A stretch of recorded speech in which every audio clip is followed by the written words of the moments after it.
तो यही लग रहा है कि अब एमक्यूएम भी निकलेगी पब्लिक प्रेशर की बुनियाद पर। क्या लगता है आपको? जैसे देखिए, अगर एमक्यूएम चाहती है कि उसकी सियासत जिंदा रहे तो उसे कोई ना कोई कदम तो उठाना पड़ेगा। आपको याद है पिछले दिनों ज़िमनी इलेक्शन हुआ कराची में, जिसमें इमरान खान साहब गए भी नहीं, जलसा भी नहीं किया और वहाँ पे इमरान खान साहब जो है वो जीत गए। एमक्यूएम है, उनको ये तो पता चल गया है कि कराची में उनकी सियासत जो है वो दफन हो चुकी है, क्योंकि अगर बिला मुकाबला इमरान खान वहाँ पे जीतते हैं तो फिर देख लें उनका क्या हाल होगा। एमक्यूएम के जो हमें जो क्राइन बता रहे हैं वो यही लग रहा है कि अब एमक्यूएम भी निकलेगी पब्लिक प्रेशर की बुनियाद पर। क्या लगता है आपको? जैसे देखिए, अगर एमक्यूएम चाहती है कि उसकी सियासत जिंदा रहे तो उसे कोई ना कोई कदम तो उठाना पड़ेगा। आपको याद है पिछले दिनों ज़िमनी इलेक्शन हुआ कराची में, जिसमें इमरान खान साहब गए भी नहीं, जलसा भी नहीं किया और वहाँ पे इमरान खान साहब जो है वो जीत गए।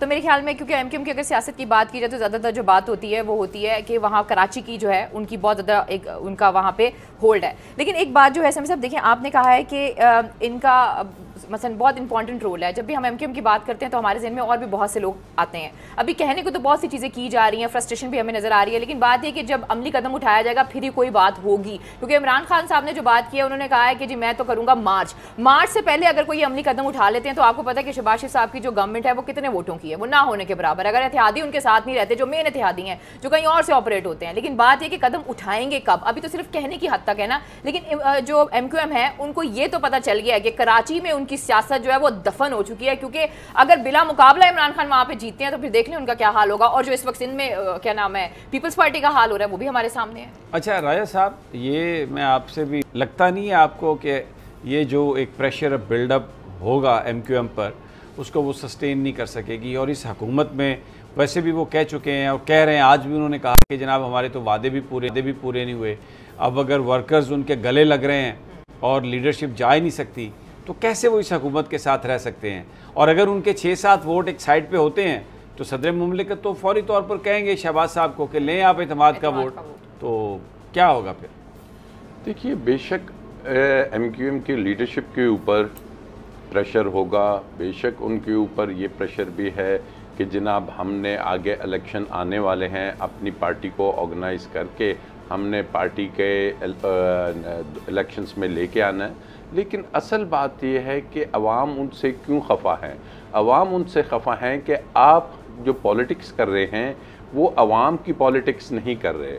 आप पॉलिटिक्स कर रहे हैं कि पार्लियामेंट में रहने की और अपने केसेस और अपनी चीज़ें छुपाने की, और आप जो है अवामी जो नैरेटिव है उसको बजाय आप एक डिक्टेशन के तहत चलते हैं।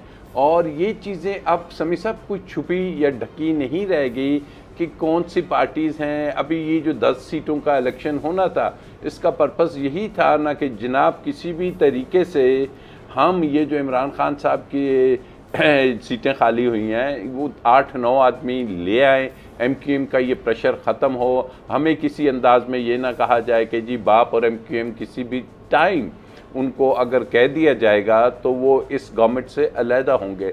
This is very unfortunate part कि जब से उन्होंने ये सियासत शुरू की तो जो भी पार्टी के लीडर्स ऐसी सियासत करते हैं तो फिर वो आवाम से यकीनी तौर पे दूर होते हैं। चाहे बलूचिस्तान में अभी इलेक्शंस होते हैं तो जो आज़ाद and free and fair elections होंगे तो आवाम कभी भी ऐसे नुमाइंदों को नहीं लाना चाहती कि जो कि वोट तो उनका लेके आते हैं, लेकिन वो जैसे कि किसी उनका जो ज़मीर है वो कहीं और कंट्रोल होता है और ज़मीर की बात वो किसी और की सुनते हैं और वोट लेने की बात और महल्ले की बात कहीं और होते हैं। ये चीज़ें हैं कि जो इस मौजूदा रिजीम चेंज की जो ऑपरेशन हुआ है इसमें बड़ी उभर के सामने आई, ख़ासकर सिंध हाउस से शुरू हुई और उसके बाद एमक्यूएम का रोल, बाप का रोल, और ये चीज़ें वाज़ेह हो चुकी हैं। ये चीज़ें लोगों को पता, बल्कि दबे लफ्ज़ों में ये ख़ुद बता रहे हैं कि ये तमाम जो है एक ऑपरेशन जो सा था, तो अवाम ब्लाइंड नहीं है। पर्टिकुलरली कराची के जो अवाम हैं वो पॉलिटिकली बड़ा शऊर रखते हैं और वो ये समझ रहे हैं कि हमारा जो एक प्लेटफॉर्म था एमक्यूएम का उसको डिस्ट्रॉय करने में बुनियादी तौर पे उनकी लीडरशिप ने एक बड़ा रोल अदा किया। और वो किस लिए किया? क्योंकि उन्होंने अवाम का नहीं सोचा। अवाम को भी छोड़े, कराची जो इस मुल्क का हब है उसको उन्होंने किस अंदाज में नज़रअंदाज किया।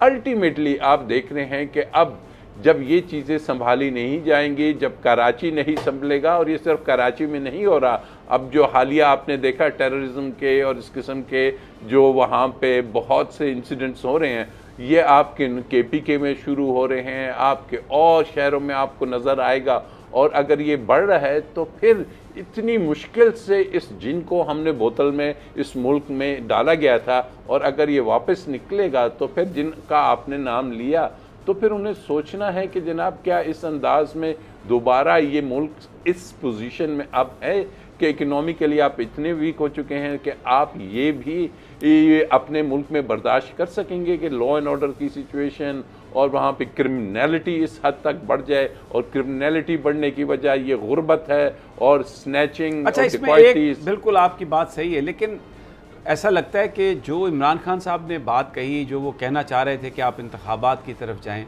कोई इरादा हुकूमत का नहीं लगता, क्योंकि इन्होंने जिस तरह आज चैनल्स को बंद किया और इंतहाई गैर कानूनी कदम, तो ये तो मुकम्मल तौर पे जो डिमांड है उसको ये दबाने की कोशिश कर रहे हैं राय साहब। देखिए, एक चीज़ ज़हन में रखिए समी साहब कि देख ऑब्वियसली ये सब कुछ जब हुआ है तो किसी पर्पस के लिए हुआ था, कोई ज़हन में प्लानिंग थी।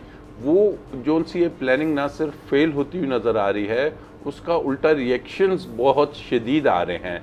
अब ये कहाँ तक इसको खींच सकते हैं, स्ट्रेच कर सकते हैं कि कहाँ तक अपनी वो जो उन्होंने एक जिसको हाई हेडेडनेस कहते हैं उसको कहाँ तक ले जाया जा सकता है। लेकिन बात ये है कि सेन माइंड्स हर जगह पे मौजूद होते हैं, एंड अल्टीमेटली जो विजडम है और जो सेन माइंड्स हैं उन्होंने अगर इस वक्त भी डिसीजंस ना लिए, और मैं समझता हूँ कि इमरान खान उसी सेम डिसीजंस का वेट कर रहे हैं। अदरवाइज जब वो कहते हैं कि श्रीलंका प्लस होगा तो ये मुल्क यकीन करिए ना आपके लिए अच्छा है ना हमारे लिए अच्छा है, ये बोल किसी के भी दबाव में आकर अपने फैमिली मेंबर्स को अलहदा नहीं करेगा। बोल हमेशा आवाम की आवाज बनता रहेगा और आवाम के मसाइल दिखाता रहेगा। बोल की आवाम से खुसूसी दुआओं और साथ देने की अपील। सबसे ज्यादा व्यूज, सबसे ज्यादा रील्स और सबसे ज्यादा रेटिंग के साथ बोल अब भी नंबर 1 पोजीशन पर बरकरार। सब्सक्राइब करें और बेल दबाएं ताकि कोई खबर रह न जाए।